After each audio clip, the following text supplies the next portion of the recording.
সুপ্রিয় দর্শক মণ্ডলী, আমার ভিডিওটি যে যেখান থেকে দেখছেন তাদের সকলের প্রতি প্রীতি ও শুভেচ্ছা রইল। আশা করি সকলেই ভালো আছেন। নমস্কার, আপনারা শুনছেন উত্তরের কণ্ঠ।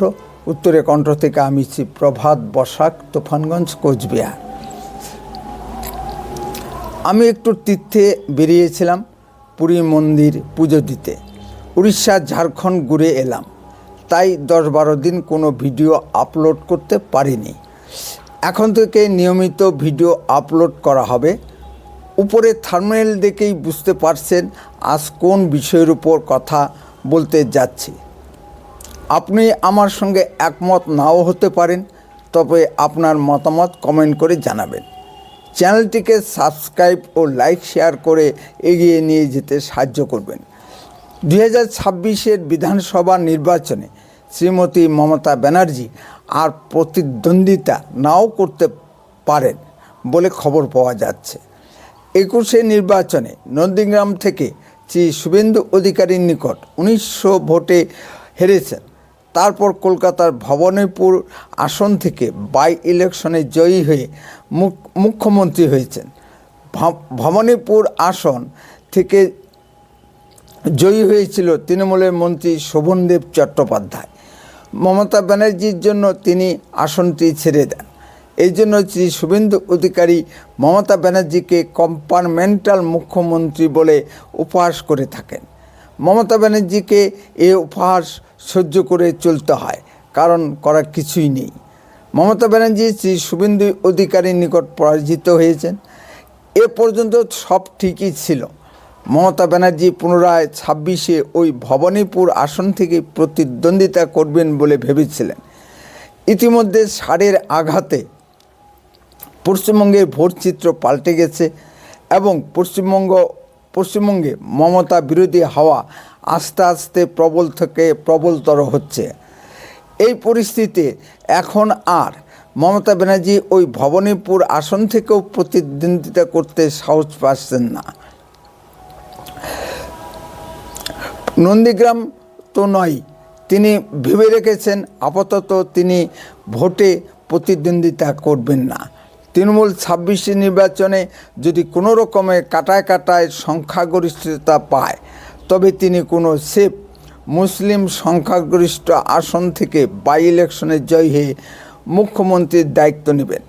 কোনো হিন্দু সংখ্যাগরিষ্ঠ আসনে তিনি আর রিস্ক নেবেন না। হিন্দুরা আর হিজাব পরিহিতা মমতা ব্যানার্জিকে বিশ্বাস করে না, নতুবা তিনি রাজ্য বিধানসভায় বিরোধী দলনেত্রীর দায়িত্ব নেবেন না। রাজ্য বিধানসভায় যদি জয়ী হয়ে আসেন, তাহলে তো তাকে বিরোধী নেত্রীর দায়িত্ব নিতেই হবে। বিরোধী নেত্রীর দায়িত্ব নেওয়া তার কাছে অপমানজনক বলে মনে হচ্ছে। তার উপর যদি শ্রী শুভেন্দু অধিকারী মুখ্যমন্ত্রী হয়, তবে তো অপমানের এক্সেস হবে। তিনি বিরোধী নেতার দায়িত্ব অন্য কাউকে দিয়ে স্বাভাবিক দলীয় রাজনীতিতে যুক্ত থাকবেন। বিরোধী নেতার দায়িত্ব খুব সম্ভবত তিনি শ্রী অভিষেক ব্যানার্জিকে দিতে পারেন, অথবা কোনো সিনিয়র তৃণমূল বিধায়ককে বিরোধী নেতার দায়িত্ব দিতে পারেন। তারপর তিনি মাননীয় মোদিজি ও বিজেপির পিণ্ডি চটকাতে ভারত ভ্রমণে বেরোবেন। মমতা সরকারের বিরুদ্ধে অ্যান্টি ইনকামবেন্সি ফ্যাক্টর কাজ করলেও প্রধানত 4টি কারণে পশ্চিমবঙ্গে মমতা সরকার ফিরে আসা প্রায় অসম্ভব ব্যাপার হয়ে দাঁড়িয়েছে। 1. শিক্ষা দুর্নীতি। মমতা সরকারের আমলে যে পরিমাণে চাকরি বিক্রি হয়েছে তা বলার অপেক্ষা রাখে না। শিক্ষকের চাকরি বিক্রির দায়ে তৎকালীন শিক্ষামন্ত্রী পার্থ চ্যাটার্জি সহ সমস্ত শিক্ষা দপ্তরে আমলারা জেলের ঘানি টেনেছে। বস্তুত মমতা ব্যানার্জি বাংলার শিক্ষিত সমাজকে পথে বসিয়েছেন। এই শিক্ষা দুর্নীতির সঙ্গে মমতা ব্যানার্জি ও শ্রী অভিষেক ব্যানার্জি সহ তৃণমূলের সমস্ত স্তরের নেতারা যুক্ত। সিবিআইয়ের চার্জশিটে শ্রী অভিষেক ব্যানার্জির নাম হাইকোর্টের শুনানিতে উঠে গেছে। মমতা ব্যানার্জি বাংলার শিক্ষা ব্যবস্থাকে ধ্বংস করে দিয়েছেন।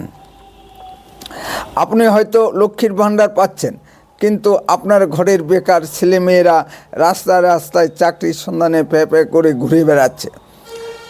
কেউ কেউ পরিযায়ী শ্রমিক হিসেবে বাইরের রাজ্যে গিয়ে কাজ করছে।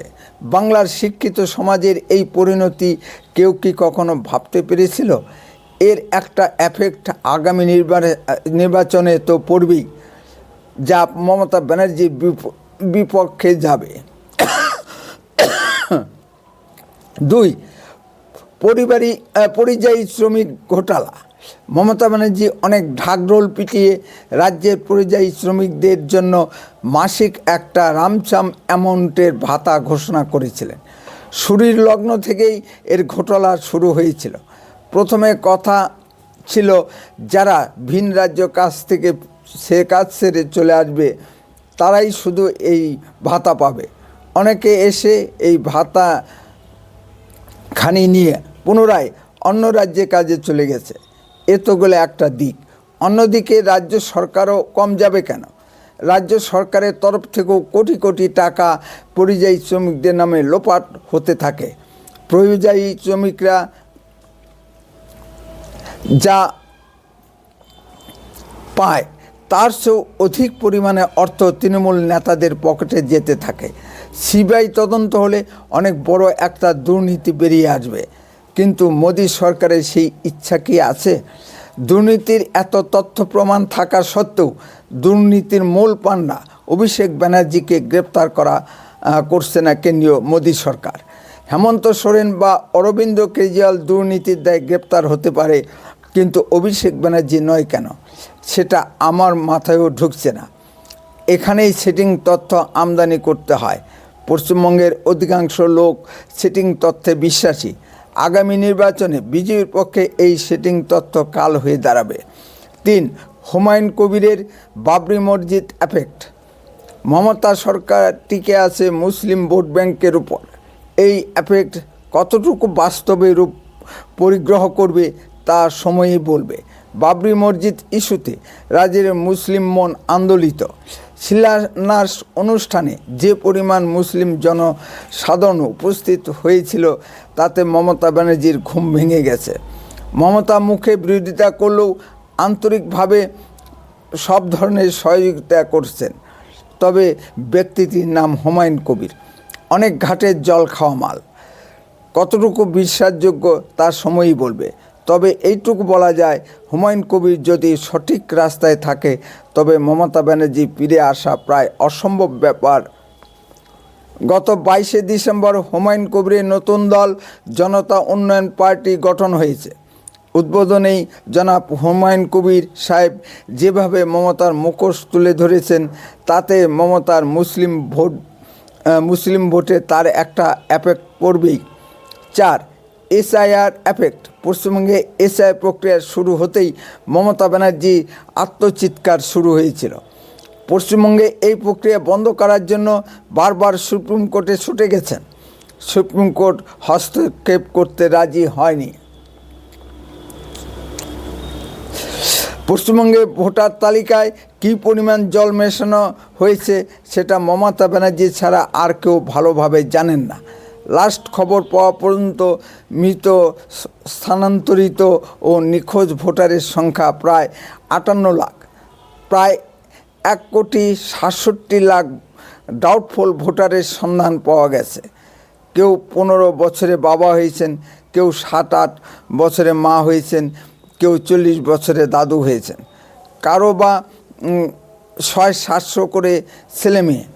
কেউ শ্বশুরকে বাপ বানাচ্ছে, আবার কেউ বউকে বোন বানাচ্ছে।